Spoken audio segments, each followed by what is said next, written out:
Career guidance class എടുക്കാൻ പോവുകയാണ്. Sir എടുത്താ പൊങ്ങോ? ഇല്ല, അതുകൊണ്ട് നിന്റെ ഡാഡി ദശാവതാശാമിനെ വിളിച്ചിട്ടുണ്ട് പൊക്കാൻ. സാർ വണ്ടോ ഈ കരിയർ ഗൈഡൻസ് ക്ലാസ്സിലെ ക്ലാസ്സിൽ പറയും പ്രശ്നം. ക്ലാസ് കഴിഞ്ഞിട്ടാണോ പരിപൂർണ്ണ ജയം, അതോ ക്ലാസ്സിന് മുമ്പാണോ പരിപൂർണ്ണ ജയം? നീ വെയിറ്റ് ചെയ്യണം, നിനക്ക് ഞാൻ പ്ലേറ്റ് ഷവർമ ഓർഡർ ചെയ്തിട്ടുണ്ട്, ഇപ്പൊ വരും. പ്ലസ് ടു കഴിഞ്ഞാൽ ഇനി എന്ത് എന്നുള്ള ചോദ്യം നിങ്ങളുടെ ഓരോരുത്തരുടെയും ജീവിതത്തിൽ വരും. ഞങ്ങളുടെ ജീവിതത്തിൽ ആ ചോദ്യം ഒരിക്കലും വരില്ല, കാരണം നമ്മൾ ഒരിക്കലും പ്ലസ് ടു പാസ്സാവില്ലല്ലോ.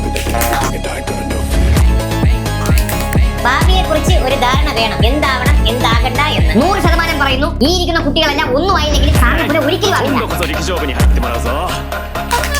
നിങ്ങളുടെ പ്രായത്തിൽ എനിക്ക് ഒരു കഴിവില്ലായിരുന്നു. ഞാൻ സ്വന്തമായി തേച്ച് മിനുക്കി എടുത്തതാണ് ഇതൊക്കെ. പണ്ട് സ്വന്തമായിട്ട് തേച്ചു, ഇപ്പൊ മറ്റുള്ളവരെ തേക്കുന്നു. വലിയ വ്യത്യാസമൊന്നുമില്ല.